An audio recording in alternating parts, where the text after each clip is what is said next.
With the 10th pick in the 2017 NFL Draft, the Kansas City Chiefs select Patrick Mahomes, the second quarterback. When Patrick Mahomes was drafted 10th overall, it may be hard to believe now because of everything he's accomplished before the age of 30, but not everyone thought it was a home run pick back then. Even those who did think highly of him probably didn't think he would win 3 Super Bowl MVPs and become the face of a dynasty just 7 years into his NFL career. Going into college, he was only a 3-star recruit according to Rivals.com and was ranked as just the 12th best dual-threat quarterback of his class. Even with some unbelievable stats and highlights, he only got 3 Division I offers and none outside of the state of Texas. Now, he has the opportunity to do what's never been done before, lead his team to 3 straight Super Bowl victories. The Kansas City Chiefs were a very well-run organization even before Mahomes got there, and just needed to go from a solid quarterback to the best in the world to be where they are now. They were able to develop Mahomes into the best football player in the world today by having an established veteran in Alex Smith mentor him for a year before running their offense more tailored to Mahomes' strength as a guy who can operate both in and out of the pocket and make improvised plays, something he's attributed to being able to do from being a shortstop growing up. While I believe the Chiefs put Mahomes in a great position to succeed from the very beginning, I also don't want to take away from what Patrick Mahomes can do himself because the physical gifts that he possesses are truly special. Aside from what he can do physically, Mahomes' intangibles were very overlooked by his doubters. Mahomes showed a lot of maturity from the very beginning, being able to stay patient as a rookie being a backup that year in order to watch and learn before it was his time to shine. Mahomes has also shown the ability to stay composed under pressure even at a very young age. For example, when Cole Hardman muffed a punt in the AFC Championship 3 years ago, it didn't faze Mahomes as he encouraged Hardman and told him, "Go! Hey, you right there! Look at me! Hey, look at me! Hey, we good. It's me, you. You gonna make a play this game? You gonna make a play this game? Let's go!" Indeed, Hardman did score a touchdown later in that game. Mahomes has also led his team to numerous come-from-behind wins. He's also very tough, and that's an attribute of his that was on full display on his way to his 2nd Super Bowl victory, which he won on a bad ankle. It's these kinds of things that are not coachable. You either have it or you don't. Mahomes was a backup quarterback for the first half of his freshman year at Texas Tech, and got his chance to start after the guy he was backing up went down with an injury. Mahomes never looked back from there. In his 3 seasons at Texas Tech, Mahomes put up amazing stats, but had just 1 winning season. His final season in college, Mahomes won the Sammy Baugh Trophy, which is annually given to the nation's top passer while leading the country in yards per game, passing yards, total offense, points responsible for, and total touchdowns. While his arm strength, ability to throw from different angles, and improvisational skills stood out, some thought his Texas Tech numbers were inflated because of the spread offense where he solely operated out of the shotgun. In an NFL Network segment hosted by former college quarterback and 49ers and Lions head coach Steve Mariucci just before the 2017 draft, Mariucci got to evaluate Mahomes and had Mitchell Trubisky and Deshaun Kaiser ahead of Mahomes. Oof! Let's listen to what he had to say. Now, it's not pretty. He'll throw it sidearm. He'll throw it any which way. He hasn't set his feet yet.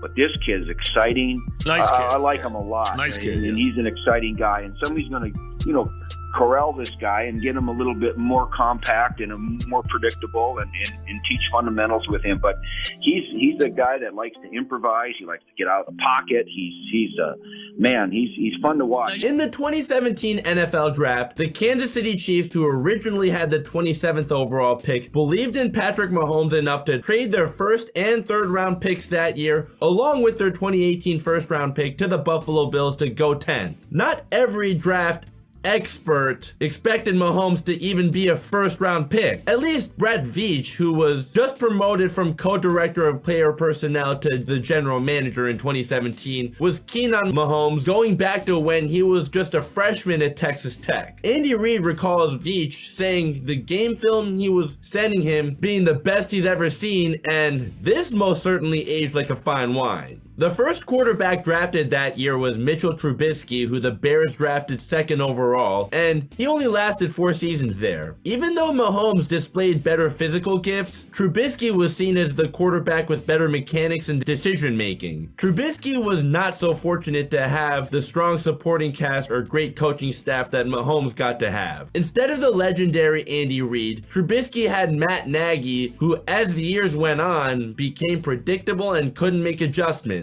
Mahomes also got to have the same offensive coordinator for his first 4 years as a starter, while Trubisky had 3 different offensive coordinators in 4 seasons with the Bears. I also don't think the Bears were patient enough with a guy who only started 13 games in his 3 years at UNC, while the Chiefs, they actually had Mahomes as a backup for a whole year before they made him a starter. The Bears' dysfunction may have gotten to Trubisky's head as he's still trying to find his footing in the NFL. What Tyreek Hill had to say about drafting Mahomes? Yikes. Tyreek, I want to ask you this. When you were in training camp and y'all drafted Patrick Mahomes, what was your thought after you watched him that first week in training camp?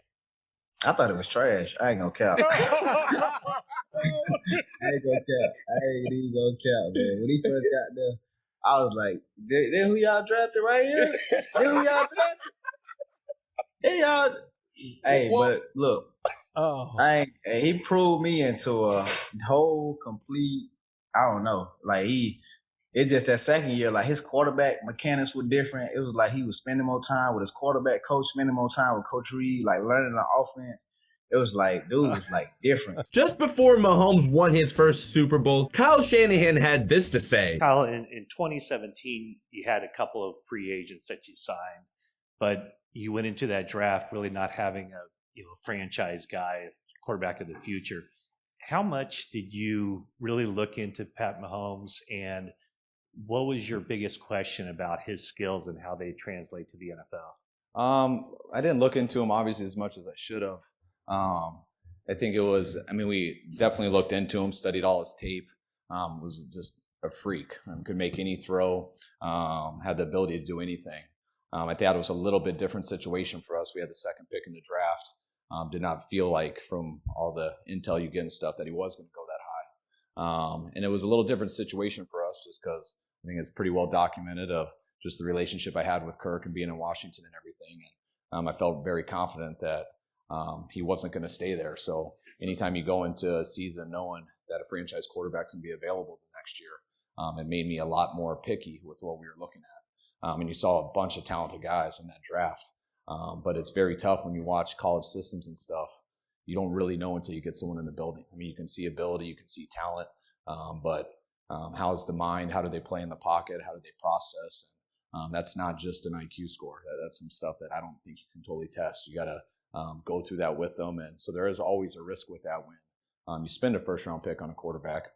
And with the situation we were in, didn't want to be that risky, especially with the second pick in the draft. So we didn't do that as hard. Obviously, he ended up being one of the best players in the league, along with a couple other quarterbacks that year. But he was extremely talented.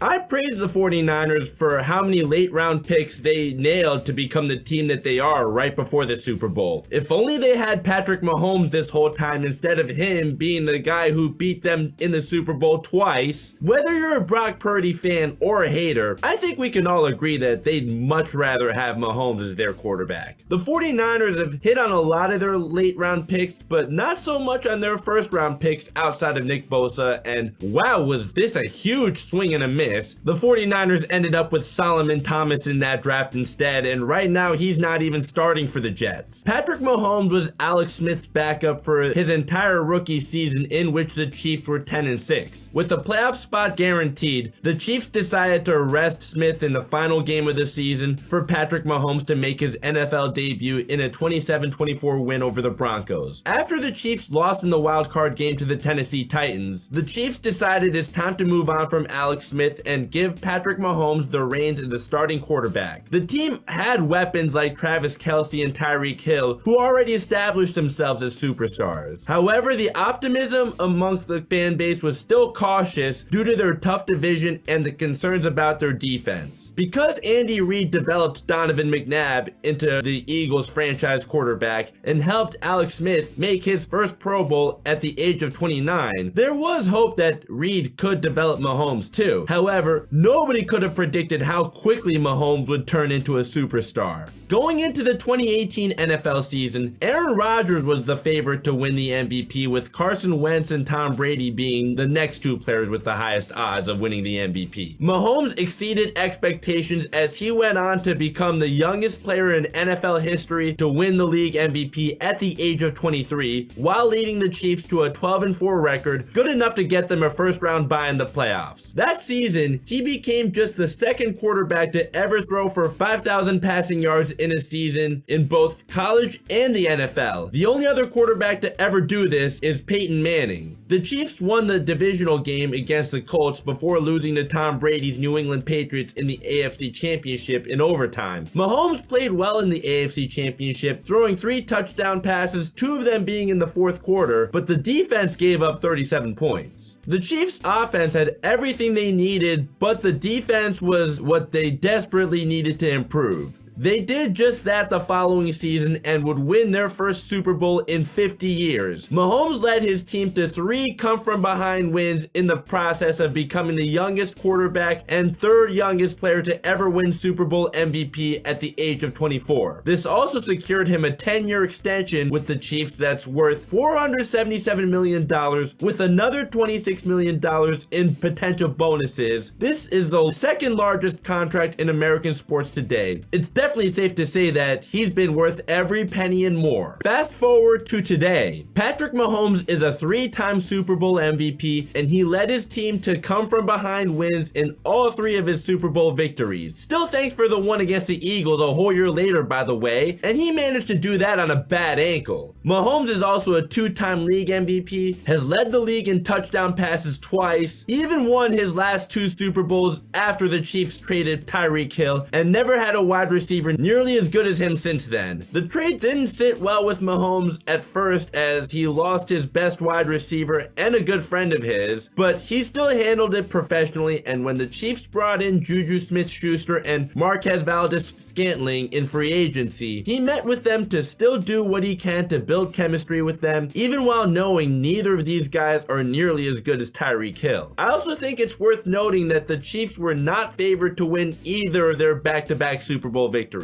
The one Super Bowl Patrick Mahomes lost, I thought while watching that game that the shorthanded offensive line that had 2-time Pro Bowler Eric Fisher out with an Achilles tear didn't give him any time to operate. The Buccaneers pressured Mahomes a Super Bowl record 29 times and sacked him 3 times in that game. This time in the Super Bowl, Mahomes was able to overcome All-Pro left tackle Joe Thuney being out with a pectoral strain and led a heroic game-winning drive in overtime. I still think it's too early to call Mahomes the GOAT, but he's certainly already a Hall of Famer even if he retired today, and he's not even 30 years old. I think by the end of his career, if everything goes right, he has a chance at being the GOAT though. Where do you guys rank Patrick Mahomes all time? I'd love to discuss that with you guys in the comments. There is one more pre-draft Patrick Mahomes believer I never would have imagined praising back in 2017, but here we are. As much as I hated Ben McAdoo for his predictable play calling, stubbornness, and inability to hold himself accountable when he was the Giants head coach, if there's anything Ben McAdoo deserves any credit for, it's that he was persistent on trading up for Patrick Mahomes, and unfortunately Jerry Reese didn't listen to him. McAdoo was at least right about what he saw in Mahomes. The Giants didn't have all the right pieces like the Chiefs have back then, nor do they now, but I still think even the biggest Daniel Jones supporter will agree that Patrick Mahomes has far greater physical gifts and has better mental toughness than Daniel Jones, no matter who you have in the supporting cast. Or even though Eli Manning is my second favorite player of all time behind Michael Strahan, I can acknowledge no matter who you have around Mahomes, he is far more physically gifted gifted than Eli ever was, especially when Eli was 36 to 38 years old at the end of his career. Congratulations to the Kansas City Chiefs again, and good luck on your quest for a three-peat. Unless my Giants end up having a miraculous turnaround and end up facing you guys in the Super Bowl. But also on a more serious note, if you're a Chiefs fan who happened to be at the parade, I really hope you're okay. If you enjoyed this video, a like would be much appreciated to help the content grow. If you would like to see more, please consider subscribing and turning on notifications so you never miss another video. And if you're already subscribed, thanks for your support as always. I'm also looking forward to reading your comments too. Links to my social media are down below. If you'd like to see my most recent video and the one that YouTube recommends, both are up above. Thank you so much for watching, and I'll see you in the next video.